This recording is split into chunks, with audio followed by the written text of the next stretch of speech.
कधीच नाही चुकणार तुमचे फेवरेट टीव्ही शोज झी5 सोबत, तेही एकदम फ्री। बाकी आई काय म्हणतेय? आई बरी आहे. बरी आहे ना? यायला हवं होतं रे आईने पण. हा पण कामाचं म्हटलं भारी आहे ना? पाडू नका फक्त ते। आम्ही एक फोटो बघितला, ताराने सांगितलं की तो तिच्या बाबांचा आहे। भेटले नाहीत आतापर्यंत कधी, आहेत ना? तुला काय वाटतं? तू सावलीपासून गाण्याची संधी हिसकावून घेतेस, पण तुझ्यात असलेली कला ती कशी काय हिसकावशील? तारा सुद्धा तुझ्यापासून दूर जाणार, तसा आज मी जातो काय आमचा। हा सॉरी, मी काही चुकीचं बोललो का? नाही, खरं म्हणजे गेले कित्येक वर्ष आम्हालाही तोच प्रश्न पडलाय। आहेत ना ते ताराचे बाबा निस्सीम पांडुरंग भक्त, प्रचंड श्रद्धा होती त्यांची विठ्ठलावर।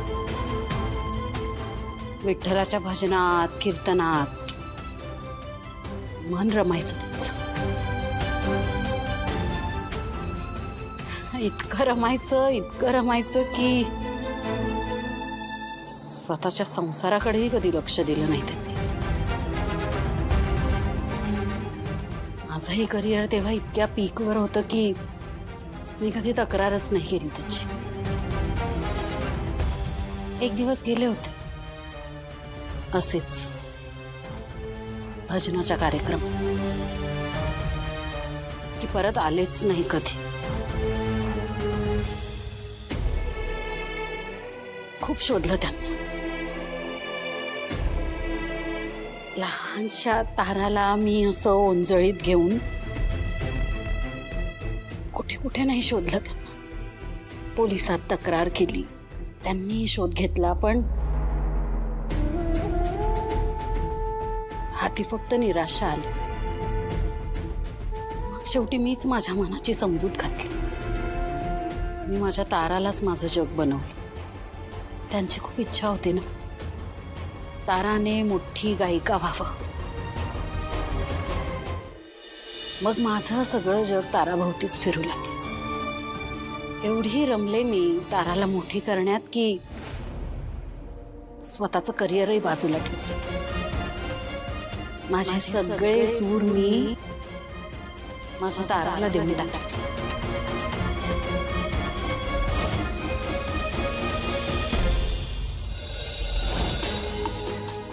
आजही असं वाटतं की ते जिथे कुठे असतील तिथून त्यांनी जर ताराचा आवाज ऐकला तर ते माघारी फिरतील, परत येतील त्यांच्या ताराकडे।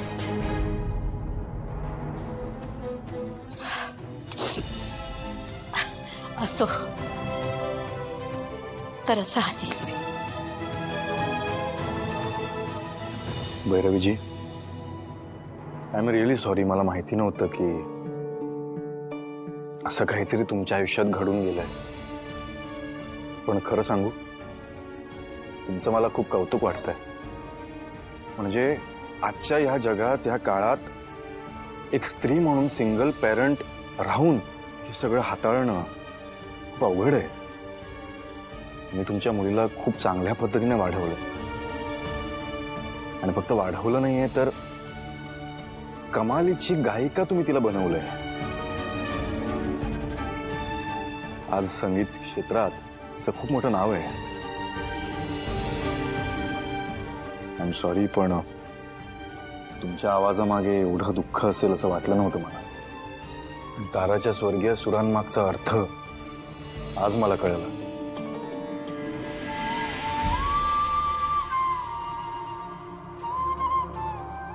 खरं सांगू, तुझ्या आवाजावर विठ्ठलाची कृपा आहे। तुझ्या आवाजात विठ्ठलावर असलेलं प्रेम मला जाणवलं।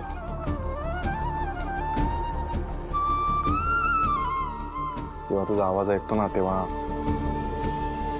तुझा आवाज आणि पांडुरंग असे एकरूप झालेले दिसतं.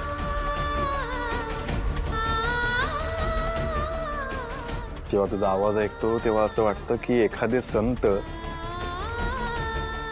खूप सच्च्या मनाने विठ्ठलाची आळवणी करत आहे.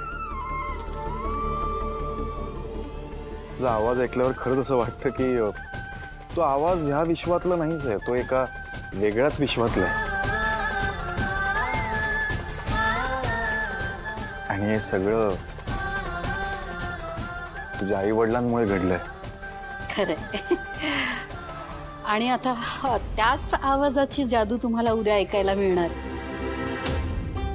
सारंग, सावली, तुम्ही सगळेजण माझ्या विनंतीला मान देऊन इतक्या बिझी स्केड्यूल मधूनही तुम्ही इथं आलात, त्यासाठी खरंच थँक्यू. आणि आज आमची सावली खऱ्या अर्थाने माहेरवाशीण झाली, कारण आता ती तिच्या भैरवी माईकडे आली आहे ना. हे पण तर तिचं माहेरच आहे. हा सावली, येत जा हा बाळा. चला येतो आम्ही. बाय. येत जा हा.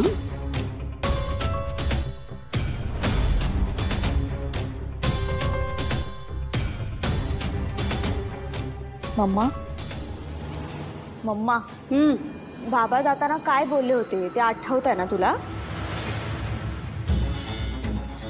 आठवतंय ना, चांगलंच आठवतंय. तारा, तुला आठवतंय लहानपणी शाळेत गाणं गाता गाता तू गाण्यात कुठेतरी अडकलीस आणि मग सावलीने ते गाणं पुढे कंटिन्यू केलं.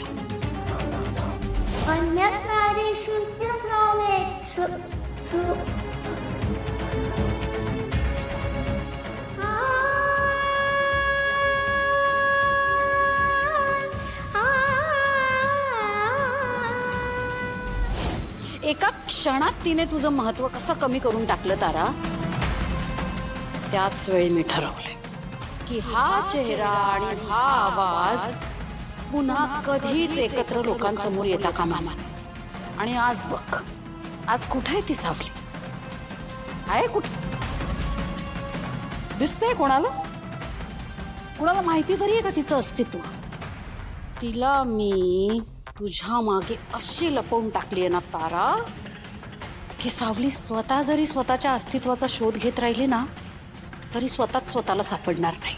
उद्या सगळे जेव्हा तुझी वाहवा करतील ना तेव्हा मला तो आनंद मिळेल. आणि हा आनंद असा आहे ना तारा की हा आनंद मिळवण्यासाठी मी काहीही करू शकते. झी5 ॲप डाउनलोड करा आणि पहा सर्व एपिसोड्स एकदम फ्री.